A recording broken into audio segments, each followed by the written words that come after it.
What's going? Hello, and welcome to the Real Ram Fam. On my channel, I intend to provide you with a safe platform to discuss the intersections of your entire being, to be able to be comfortable in your own skin, in mission or position. There is no one like you, and we all have a purpose and message.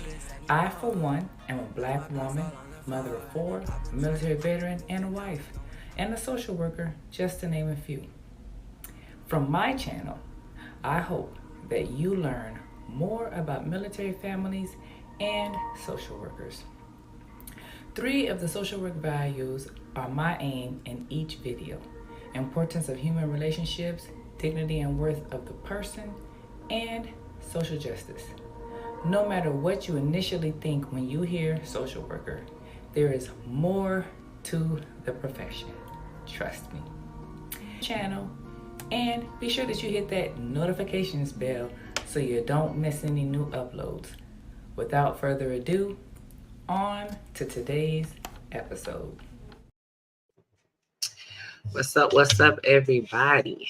So, the short, unannounced video. I just thought that I needed to come and talk to y'all because I realized that it's been a while since I came and talked to y'all.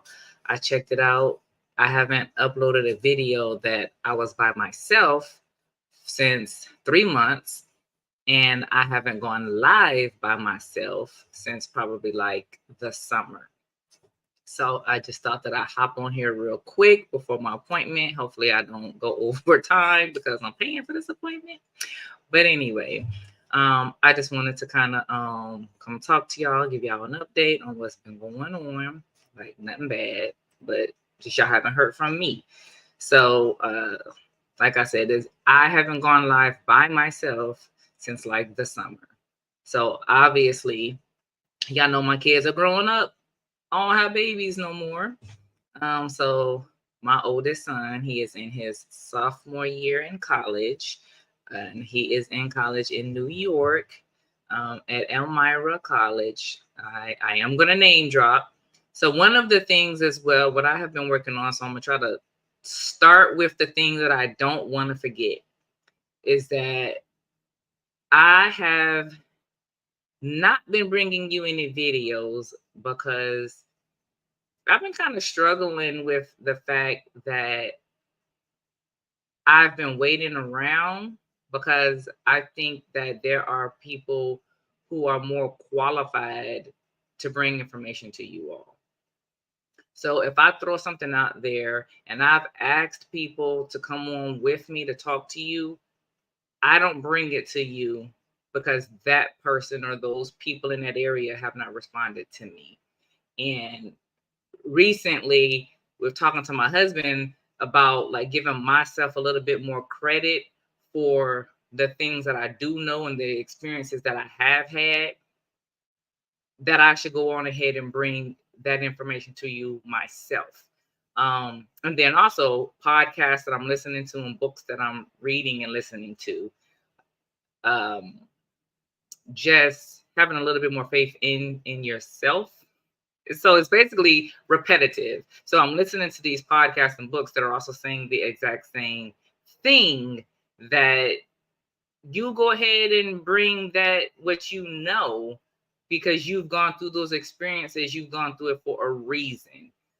So I've been feeling like y'all don't want to hear that from me, but I will bring to you exactly what you have asked me to bring to you. Hey, I see you, Mimi. And so yeah, I always often bring Mimi on with me because if she and I have had conversations, then like I know. So I'll bring it to you. Um, and then also like I'm in spaces, and go ahead and get rid of this background. Um, but then also like I'm in spaces. I've joined these Facebook groups where like I'm the one in the room, and then these professionals are not, or who I think there are the professionals. So like I'm in social worker Facebook groups, I'm in military spouse Facebook groups, and like people are asking questions. They're asking legal questions, they're asking child and family services questions, and like yeah, I'm that's not my lane. but I have had experience and knowledge. So I'm going to do a better job of just getting out here and bringing y'all the information. But that's why you educate yourself, right? You go look it up. And at the same time, if someone watches these videos later and they feel like I'm wrong or they want to challenge me, then that's why they're more than welcome to come onto the show, right? So there's no need to keep waiting around. Y'all want to come on, y'all want to question me, y'all got the knowledge, y'all want to bring it to the people, let's do it. Also, I'm going to focus more on actually doing more of those interviews that I did bring to you. So I would definitely like to have more veterans on the show, military spouses, and fellow social workers. But again, if those people do not respond to me and don't want to come on, or they tell me that they do and then they leave me hanging, I'll just find a way around that, because that's the purpose of my channel. So that's why I haven't been bringing you the information. So catching up, as I was saying, my oldest son, he's in his sophomore year in college at Elmira. He is in Tommy Hilfiger's business of fashion school. So he is learning firsthand about fashion from Tommy. And as we, those of us in my generation, have heard about Tommy Hilfiger not wanting Black people to wear his clothes, my son is learning firsthand from him. So if you guys don't know the truth or you want to know about the truth, I mean, my son's right there. So if that is a topic that y'all want to hear about one day, you know, I can bring my son on and he can talk to you all, or someone else. I'm not going to say Tommy because I can't bring you Tommy, but someone else who can answer those questions. Next, Alex. Alex will be graduating from high school this year. He is doing very well. So a lot of the times we think of the bare minimum for our children, or we don't give our children credit. Alex is at this point right now. So we learned a lot through David and his experience, right? Of we need to take more stand in school, right? If the school has an office or people in a position who's supposed to help your child prepare for college, and then we kind of take a hands-off approach, or we also do the bare minimum, our child or children are going to miss out on opportunities, even with sports. So this has always been our thing for quite some time. We're a Black family, but our boys play soccer. And people tend to think that that is a white sport. And it's not. It really is not. Soccer is a worldwide sport. Soccer will take you further. This is not to bash anybody else, but this is just the reality. Like, we got to know soccer will take you further than football and basketball. But our people tend to support basketball and football a whole lot more. And so, learning through David, soccer, the coaches in the schools don't really put their best foot forward for any of the, I'm not even just gonna say soccer. If it ain't basketball or football, the handouts, the pushes, all of that is not really there. So this time for Alex, I assisted a lot more, through the questions that my husband asked. I then took those same questions to the coaches. The fact that both David and Alex played soccer for the school and the city league, they should have had a lot more recruits watching them. And they didn't. There were not any recruits coming to their games, and they've been playing for these leagues for quite some time. So once they get to their senior year in high school, why are there not recruits looking at them? So also, with watching Last Chance U and watching All American, and also the fact that, you know, Mimi and I, like, we have mutual friends who are football coaches. So he's been a guest on my show before. Conversations that I've had with them, you know, there are ways that coaches have their eyes on you, and the schools are supposed to help. Yes, there are things that you as a parent and the athlete is supposed to do, but just learning that the school wasn't doing that. So we took the reins on that. And that's why you may or may not have seen a lot more pictures and videos in my social media of Alex, because that's a part of the thing. Let me go ahead and put my son out there, because that's what needs to be done, because they're not doing it for him. And I'm not going to pay a bunch of money like we did with David. We paid for that NCSA, whatever the heck it is.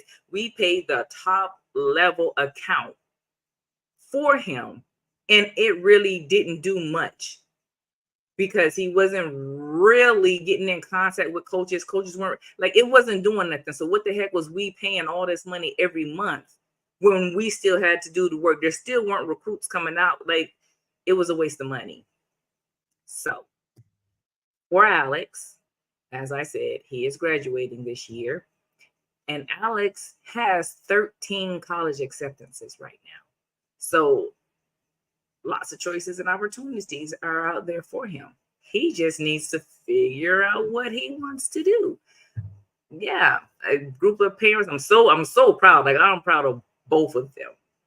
You know, I'd have to get into habit, like, saying that more often, and not just saying it to them, like saying it publicly. And so a parent shared an opportunity that the school didn't even know about. They didn't share it.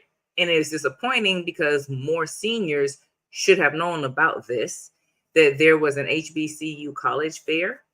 I found out about it like 2 days prior, but I took Alex. It's just like any old job fair and all that other stuff. And so I took him, I shared that, you know, and he got accepted by 7 colleges on the spot. So that's going on, that's happening. So y'all just please be looking out for whenever he makes his decision on where he's gonna go. Then we got the 2 younger ones. You know, they're doing very well. They getting built, they getting strong. Like, it's crazy. It's crazy the muscles that these kids have. They've been doing capoeira. Something else that we all need to learn a lot more about. You've been seeing me share about it. And they're doing well in school, always hitting the honor roll. They asked a lot of questions. Again, another video to do about is like talking about the dysfunction and changing the way we parent. We've kind of talked about that before, but when we are open to our children challenging us, things can happen and we can open up our minds. For instance, Zendaya, was it Zendaya? It was probably both of them asked the question. They asked, why can't they put their elbows on the table? Do y'all know why? Why was that even started? Why was that a thing? Why can't we put our elbows on the table? Why do they say that that's bad manners? Why? I mean, yeah, we can all figure out, because it takes up space, right? Everybody needs space to eat. But beyond that, why? Why can't you put your elbows on the table? There's a lot of things that we do and we continue, but have we ever questioned why? So I looked it up. And it's old. It's an old reason. And so some of the things we do, we have to admit that it also has to do with us caring about what other people think when we are in public. Some of these things are things that we changed a long time ago, right? Like when your kids are screaming and hollering in public, you know, hey, they're a kid. That's their language. That's how they talk. Why do you care about what the person next to you thinks? But the elbows on the table thing, this happened like way back in like the Renaissance time and stuff like that, when table was just a slab of wood. And it had to do with the fact to keep the table from falling over. 1, 2, because the tablecloth was the napkin. Why is that something that you still need to continue on? That's a family decision to make. But if the reason for not putting your elbows on the table was to keep the table from falling over, do you want to continue that today? Family choice that you got to make. Then for me personally, you may or may not know that I no longer work at this core service agency that I was working at, where I was a school-based therapist. I am not a school-based therapist anymore. I had to resign from that position because I worked for them, for the core service agency, but then I was contracted, I was a partner with the school system. And then within the school system, as you may or may not know, with partners and contractors, they either listen to you or they don't. And the principal at each and every school makes the decisions on what's going to happen within their school system. And those who know me, who really, really know me, this is an area in which still today that I have to grow in. I don't fit well with the way other people want to do things, with how other people run things. And so even still yet personally, I am struggling with that. And I am continuously being given the feedback that I'm controlling. I was told by a classmate a while ago while I was in the MSW program, she called me a perfectionist. And maybe those two together, hey, so, parts of it is true. But if each and every principal gets to run things the way that they see fit, but yet a program is written a certain way and it's not being done that way, make it make sense for me. Like, I cannot come to work every day knowing that something is written to be done a certain way and it's just not being done. Try to work around it if it's not hurting me and I'm still getting paid. I try and I can't. And so putting it into perspective a little bit, and I don't know if this is making it sound to you like I'm making an excuse, but from my perspective, this is what it is. If my job is to come to your school and provide therapy to the children, I'm supposed to pull them out of class and provide therapy to an individual child or even to a group of children. But you don't want them, you or the teacher don't want them pulled from class because their test scores are low. What do you want me to do? So the compromise is, how about I just come in the classroom and then I am guiding that child during class time about their behavior, because I already know what it is that they're doing. So let me just sit with them while they're doing the behaviors, wherever it is that they're shouting out in class or they're walking around the classroom, they're not listening. How about, I do that? And then your answer is still no, because that's either that's disruptive, or it's showing favoritism or whatever. But yet you allow the therapist, the speech therapist, the occupational therapist to come and pull the child out. All of it is important. The speech therapy that they need, but also the behavior therapy and the mental health therapy is important too. And then also my job is to be the advocate, the middleman. So when the teachers are having issues, when the parents are having issues, when everybody is having issues and they need someone to kind of speak to the admin and all of that, but that you don't use my services, or I give you advice on what I see and you still don't use it, I could just, I can't come to work every day for that. I can't, especially if I can continuously see the problems and I see it growing, and then I'm starting to see the teachers are yelling at children in a hallway. And I see how they're talking to the kids, and this is elementary. So, what do you think about the ones who are assigned to middle school and high school? Can't do it. So we're in a private practice now. I'm working for multiple, you could say for or with, because really I'm an independent contractor. So we're with multiple multiple private practices. 2. I work for 2, and then I signed up with a third one, but then I ended up quitting from that one because I wasn't getting any clients. And then I just picked up a third one again, which I'm about to start after MLK Day. You may say, why?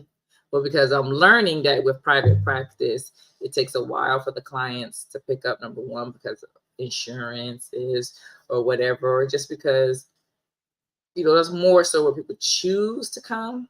Whereas with the core service agency, people are like more self-directed. Maybe they may be court appointed. With Medicaid and Medicare, it's a totally different thing. And just because there's a lot of clients there, don't mean even necessarily that they're going to show up for their appointments. So private practice, they got to pay. They have to pay for their appointments. Like I'm saying, my appointment that I have here in 20 minutes, if I don't show up, my insurance is going to bill me because they're going to bill the insurance for me not showing up or me being late. So it's a little bit different, but I enjoy it. It allows, and I work from home, so it gives me a lot more time for the children and for whatever else that I need to do. I've been posting some quotes of the day, or at least I've been trying to. Quotes of the day, sharing the podcast that I have been listening to. Yeah, so I hope that for this new year that you all go out and do what it is that you've been feeling like you need to do.